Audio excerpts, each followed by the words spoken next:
एक महत्त्वाची बातमी, रशीद मामूंच्या पक्षप्रवेशाला चंद्रकांत खैरेंचा विरोध आहे।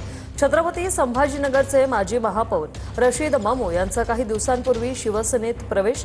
मुलाखतीवेळी चंद्रकांत खैरे आणि रशीद मामूंमध्ये तू मैमे झाली। चंद्रकांत खैरेंची नाराजगी दूर करू रशीद मामू यांची ही प्रतिक्रिया। तर उद्धव ठाकरेंनीच रशीद मामूंना पक्षप्रवेश दिलाय असं अंबादास दानवेंनी म्हटलंय। रशीद मामूला तुम्ही पक्षात घेतलंय, मला माहीत नाही ते घेतलं असेल, कोणी घेतलं असेल माहीत नाही, परंतु त्यांच्यामुळे त्या ठिकाणी खूप वाद निर्माण होऊ लागले।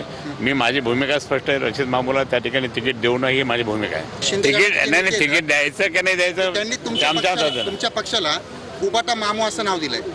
ते काही बोलतील म्हणून आमचं ते हे असे जर कोणी टोमणे टामणे मारत असतील तर त्या ठिकाणी काय मुसलमान त्यांच्याकडे नाही का? त्यांचे पण मुसलमान निवडून आले ना, मग आम्हाला काय बोलता? पण रशीद मामूला त्या ठिकाणी तिकीट देऊ नये हे माझं पूर्ण आहे, आणि कोणी जरी देण्याचा प्रयत्न केला ना मी तिकडे जाणार पण नाही। मी सांग माझा विरोध आहे म्हणून। त्यांच्यामध्ये माझा वाद काही नाही, इलेक्शनमध्ये मी काम केला नाही आणि कुठे त्यांच्या विरुद्ध सांगितलं नाही, फक्त त्यांच्या तोंडावर मी सांगितलं होतं की मी काम करणार नाही। ते जाऊन दे, ते आता आम्ही पार्टीमध्ये झालेलं आहे, ते आमच्या पार्टीचे मोठे आहे माणूस, ते आम्ही त्यांचा भेटी करू, त्यांची नाराजगी दूर करू।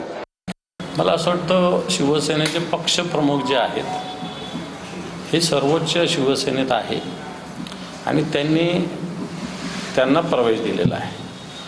त्याच्यामुळे काय करायचं ते पक्षप्रमुख ठरवतील। खैरेसाहेब ज्येष्ठ नेते आहेत, उद्धवजी ठाकरे साहेबांनी प्रवेश दिला आहे, उद्धवजी त्यांच्याविषयी विचार करेल। मी आता रोज बघा ना, हा इकडे जातो तो तिकडे जातो, कोण येतो कोणाचा भरोसाच नाही आहे, तर कोणासाठी प्रतिष्ठा पणाला लावायची हा प्रश्न।